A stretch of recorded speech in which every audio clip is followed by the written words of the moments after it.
Welcome back, everybody, to the Moms Like Me podcast powered by Support Now. I am very excited about our episode today. It is a difficult topic that we're talking about and one that I think so many of you will connect with. And the really beautiful thing about our guest today is she's really turned her hardship into something very meaningful for others. And so I'm excited to just have her share more of her story to hopefully inspire others of you that might be on this journey or supporting someone on this journey. So with that, I'd like to introduce Sam Brinson to the podcast. Hey, Sam. Hey, Jordan. Thanks for having me. Of course. So Sam, in addition to being a mom, she's also the founder of Hugs for Harrison, which we'll talk about a little bit later. But Sam, I'd love for you to share a little bit more about your story and kind of what brought us together to give people a little bit more context before I ask you some questions. Yeah, sure. So as Jordan said, I'm a mom to both kids on earth and in heaven. I was an elementary teacher for 11 years, and we had our firstborn child, Kate. Everything was easy pregnancy. We decided we want to get pregnant, got pregnant. Everything was just simple. Had her at 39 weeks, healthy baby girl. Her name is Kate. And then, we decided, well, it's time to have another one. So it should be no problem, right? It was so easy the first time. We decided we want to get pregnant. It was a little harder this go around. But eventually, after several months, we got pregnant with a baby boy, and we were so excited.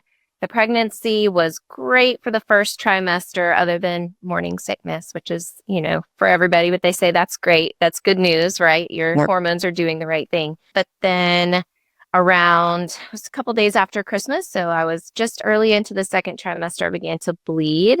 Several ER trips where we would go, we would check the heartbeat. Harrison was doing great. Never really any answers at first. So they sent us to a perinatologist who then said we had a small little tear in the placenta, but not to worry. This happens a lot. And they just put me on bed rest. And I, told my work as a teacher, I'm not going to be able to come back. I'm going to stay on bed rest, keep the baby healthy. We continued to see high-risk doctors. All the scans were great. Harrison was giant. He was thriving. They weren't worried. But then on January 27th of 2017, I started to feel what felt like contractions. So they did admit me to the hospital at 20 weeks. And after about a day and a half of hit and go, kind of like got the contractions to stop, we ended up seeing the high-risk doctor there who did another scan and told us that my water had broken, and I had no idea because I'd been bleeding so much for so many weeks, and that I probably would deliver Harrison soon. But he still gave us the sliver of hope. He said, he had seen amniotic fluid replenish before, so that's all we needed to hold on to. And we had, the masses come in, laid their hands on my belly, prayed for that to replenish and that he would be okay and just stay in for a couple more weeks. Northside was telling us 2 more weeks and we can fight for him. And so that's really was our only prayer. And so, we prayed, but then that night, Harrison was born, and he was born alive and perfect and beautiful, but passed away shortly after he was born, in our arms, just a few minutes after he was born, which, then started our grieving journey. We did go on to have another little girl named Hope. And, just kind of learned how to navigate this new life of grieving the loss of our child while also being grateful for the children that we do have here. And then, just learning throughout these 8 years what helped, what didn't help. I connected with you after we decided to start Hugs for Harrison, which I know we haven't gotten into that yet, but just wanting to communicate with and bridge that gap between the griever and the supporter. What that looks like, what people need to help them heal. So Sam, to go back to the story of Harrison, so how many weeks were you when he came? 20 weeks and 1 day. Wow. It's unimaginable. As you think back, does it all feel like a haze, or does it feel actually very memorable? I mean, or is it both? Yeah. It's both. I mean, there are certain moments that stick out, like the actual delivery is very traumatic. And then you see that a lot with child loss or, infant loss when it's during the delivery or shortly after, or a stillbirth. It's something that you've anticipated to be the happiest moment of your life. becomes very traumatic because you know the outcome. You know you're going through labor, you're getting the epidural, you've got the nursing staff there, but you know the outcome is so different. And so things like that, the silence in the room, no babies, crying, that sticks out. Leaving the hospital sticks out. I remember sitting at a red light looking at people in the cars next to us right there at the red light at Johnson Ferry. And, people just on their way to work, doing their things. And I just remember thinking they have no idea what my husband and I are driving home with a teddy bear and no baby, that we just delivered a baby and then left him at the hospital. So things like that really are strong there. But then, as far as the days after, really hazy, foggy, blurry. Did you have any friends or family members that could relate to you? Anyone that had experienced something like that? I did not. When you're having a baby, I feel like everyone around you is also having babies. And so at the time, it felt like everyone was having successful pregnancies. Women I worked with were still pregnant when I delivered Harrison. So it did feel very lonely and isolating and confusing. For sure, especially because it's like one of those things that you don't know until you know, and that ignorance kind of is bliss until you know what can happen. Well, and it sounds like because Kate in your pregnancy the first time around was just so like you said, it was great. It was normal. It was, relatively quote easy, all things considered. And so you really had something to compare it to, and which in some ways makes it, I think, more challenging because you know what you're supposed to feel. Not that it ever feels any better if it happens first, certainly. And like you had that image, that belief of what was going to happen kind of just ripped away from you. Right. So talk to me a little bit more. You mentioned and I think this is I can visualize what you're talking about. It's like you leave the hospital, the world around you is still going. And meanwhile, you're feeling frozen in time and disbelief of what happened and how it could happen. I'm sure so many questions emerged. In those early days and weeks, what did you and your husband need? What was the type of support you were looking for that could give you some meaning, some value, make you feel seen and appreciated again when you were clearly at a very low point? Yeah, it really is so simple. I tell people this all the time. It was the people who just showed up. So we just needed people to be present in our pain and patient in our pain. So, if we don't answer the text message, keep texting. Or, the people who just showed up at our door and weren't waiting for an invitation, weren't waiting to say the right thing or do the right thing or what do you need. It was the people who just showed up and were there, were less words and more presence and just being there. I'm obsessed with elephants, which is kind of diverting off the topic, but one of the things in our hug, I'm obsessed with elephants. I'm going to tell you why. We have hug baskets that we send to all of our families and we put an elephant stuffed animal in there, a warmie. They can warm up. But it's because in those early days of grief, I read this story about how in the wild, all of these scientists have researched how mother elephants, after they've lost a baby or, a child elephant, how they notably grieve the loss. And so it talks about there's all these different articles written where they will watch how the mom will stay with the body of their child and find it difficult to leave. They'll just stay there. But that's not what made me obsessed with the elephants. It was the fact that the rest of the herd, which is female really in the elephant world, but they would surround the mom who's with her baby. They would surround her and lay their trunks on her in support, providing this shield. And these scientists documented that those elephants in the herd did not move until the mom moved. And so I tell people, who are going through this now, I get a lot of people asking advice since they know that I've walked it and we've got the nonprofit. They're like, what's the best thing to do? I'm like, you just do that. You're just there with them in solidarity and support, and you're patient. You don't rush them. You don't fix it. You just stay with them until that mom is ready to move or that dad. Yeah. Again, you're painting such a beautiful visual. And again, I think what you said is it's so simple. It's so powerful, which is you have to be there and you have to be willing to, I think in our culture, we want to move past the pain so fast. It's very uncomfortable, especially child loss, baby loss. It is incredibly uncomfortable because it's unnatural. Yeah. And people want to move past that pain because they can't, that discomfort, and they start to kind of think, how would I process something like this? And as a result, we sometimes, not always, sometimes we do our friends or our family members a disservice because we let our own feelings and discomfort get in the way of really protecting the friend or the family member that we love the most. And so that visual, I think, in that story is really just kind of like a powerful image to consider if you find yourself in a God forbid situation where you're supporting a mom through something like this. Yeah.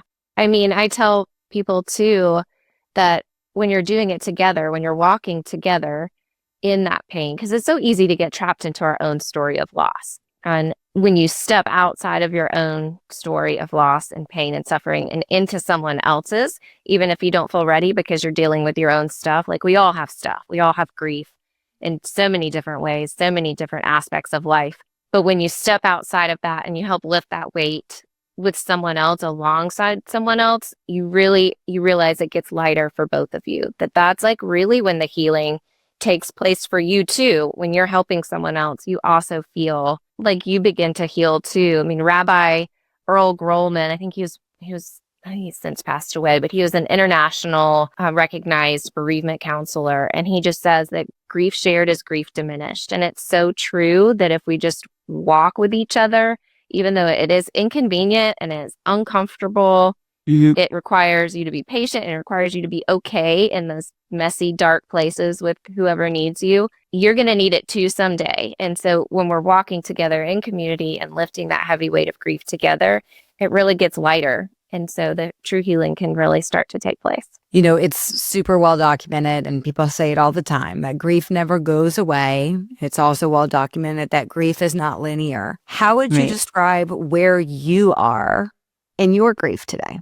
That's a great question. It just depends on the day. You know, I was telling a good girlfriend the other day, so we just had Harrison's 8th birthday in January, and there have been, every birthday has looked different. You know, that first birthday was in the hospital delivering our little rainbow Hopi. And then, you know, the second one hit really, really hard. And then there'll be years where I'll try to do something for him. And then there are years where one year we went skiing and I just wanted to get to the top of a mountain to be as close to heaven as I possibly could to be close to him. So it just changes. This year, year 8 hit really hard, especially in the days and weeks leading up to it. I think certain times of year are harder, especially for infant loss, pregnancy or infant loss, because I think even when mentally you feel strong and you're doing okay, your body kind of cycles through these things and anticipates. So, you know, the due date or the birth date, even if you're feeling like, okay, I know this is coming, I'm feeling good, I'm doing all the right things to like deal with this and navigate through it, there's got to be a lot of grace involved too, because our bodies just know. And so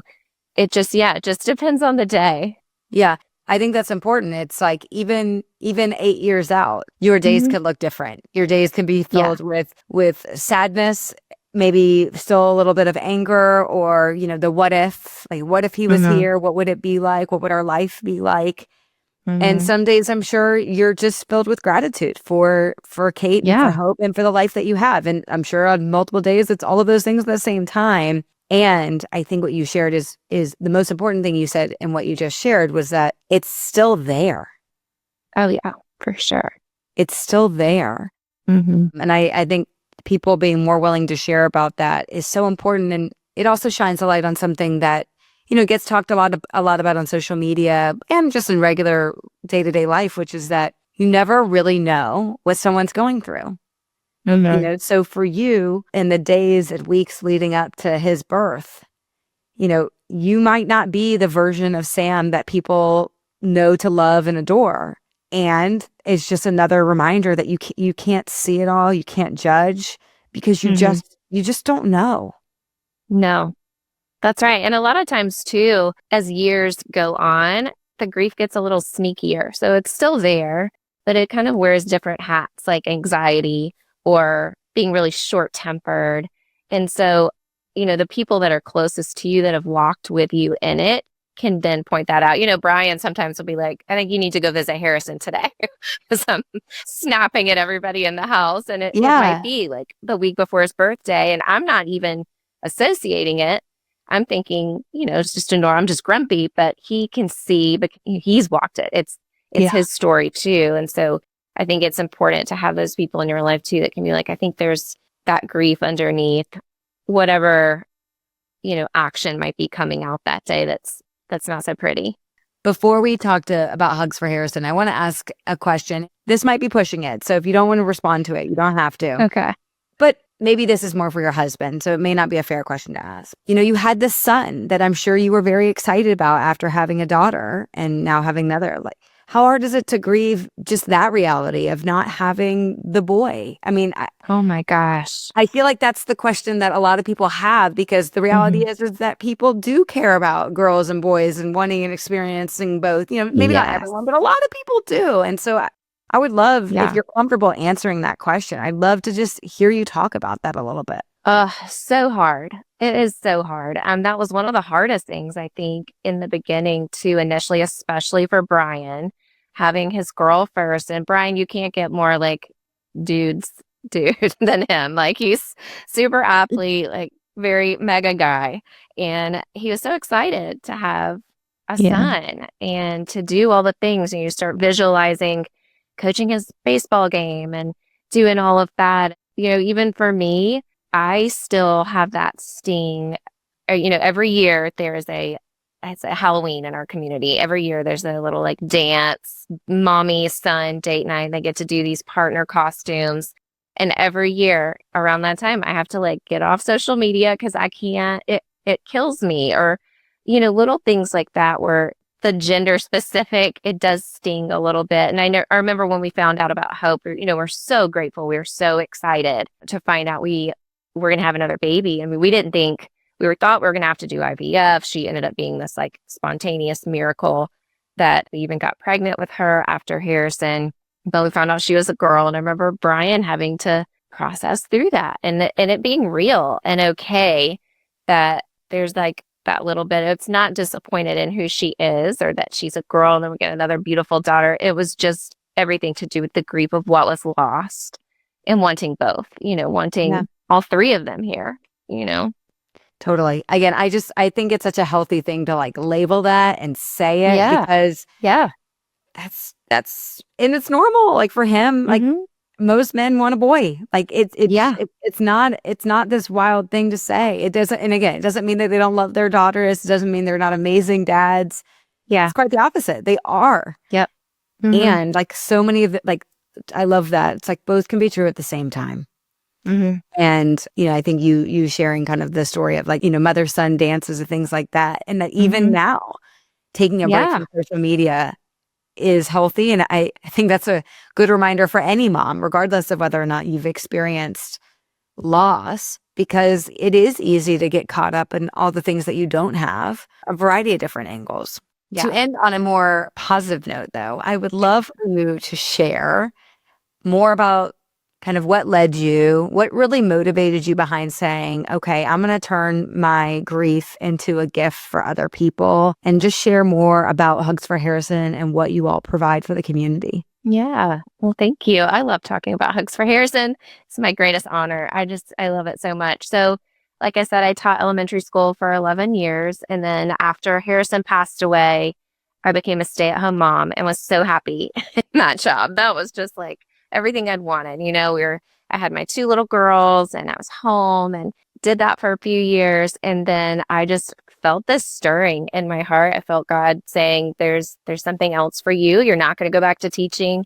I mean, think in my perfect plan in my world, I was going to go back as just like a parapro or something and, get on benefits and still be available to my children and just be mom. But he just was so clear that it's not going to be teaching. It's not going to be in education. There's something else. And throughout those years since losing Harrison, several women just came into my life with pregnancy loss, infant loss.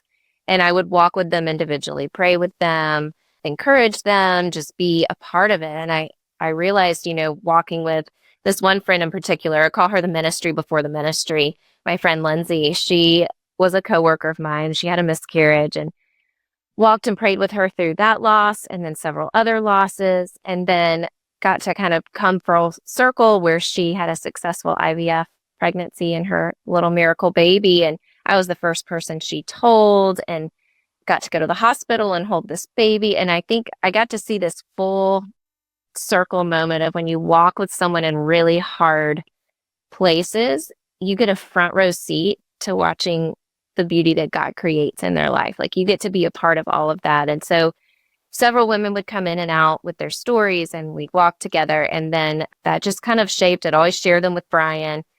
And that just kind of all came to a head in 2022. Brian and I were just talking. We're like, we think we need to launch a nonprofit that walks with families suffering this loss. Like, we feel like we've got a really good handle on how we can help them. And so I went to Harrison's gravesite and just sat with him. And I was like, all right, buddy, what does this look like? I don't know. I don't know what to do. I don't have this skill set. Like, what's happening? And I felt the Lord whisper to me, 2 Corinthians 1:4, that, God of all comforts comforts us in our trouble so that we would go and comfort others with the same comforts he has given us. And so that part really got to me, that God had comforted us. He had brought us so far. We had learned how to live in this both and place of joy and suffering and walking this path of infant loss. And so we just went for it. We decided to go ahead and launch Hugs for Harrison in 2022. We quickly obtained our 501c3 status in early 2023.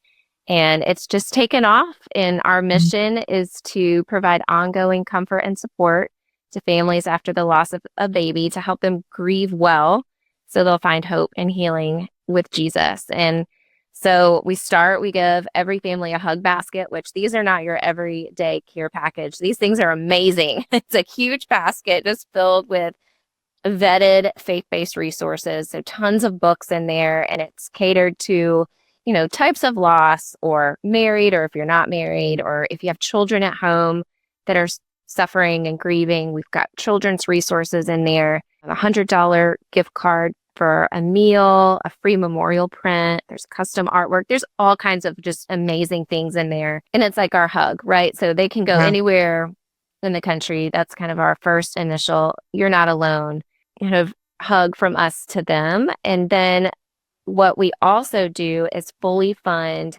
12 grief therapy sessions with the best of the best grief counselors that's out there. It was very important to us to find somebody who is top of the line in bereavement. And so she's got her degree in thanatology, and she's just incredible. And so we've contracted with her, and we cover the cost for 12 sessions. So every family that wants to, and everybody engages differently. So, it's not pressured.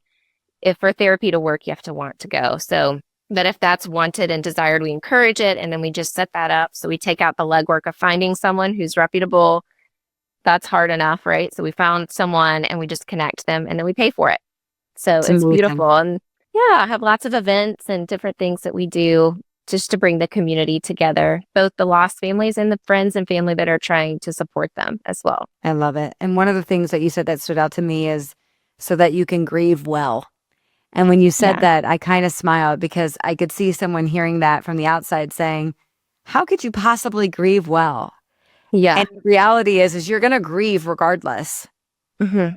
And you have an opportunity to in some ways shape how you control that grief and how you take care of yourself and allow others to support you on that journey, which will dictate whether or not you grieve well, or if your grief really can be so all encompassing where you struggle. And that does happen so often. And so I think I just, when you said that, I smiled, because like, grieve well, it sounds like an oxymoron, but it's actually I think it's a very impactful way of articulating what the services and the care package that you provide is really all about.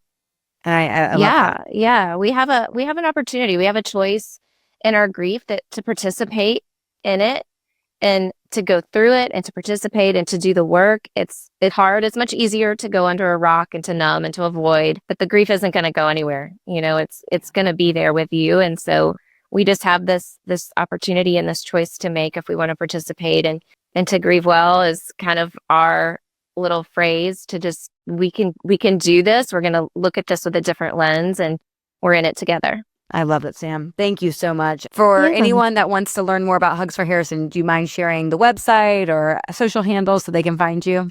Yeah, absolutely. It's www.hugsforharrison.com, and it's the number 4.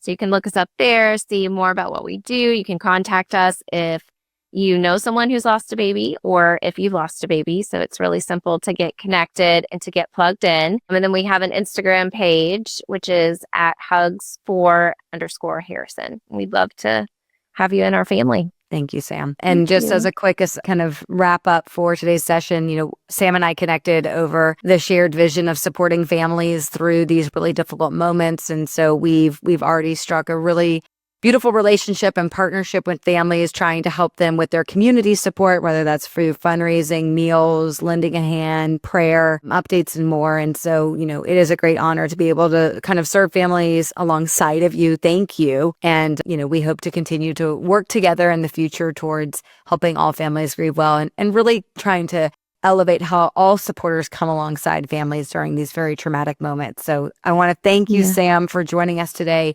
sharing more about your story. I know it probably never gets easier to talk about it, and it's a really impactful story to be shared. So thank you. Thank you so much. Thank you for the work you do. I appreciate it.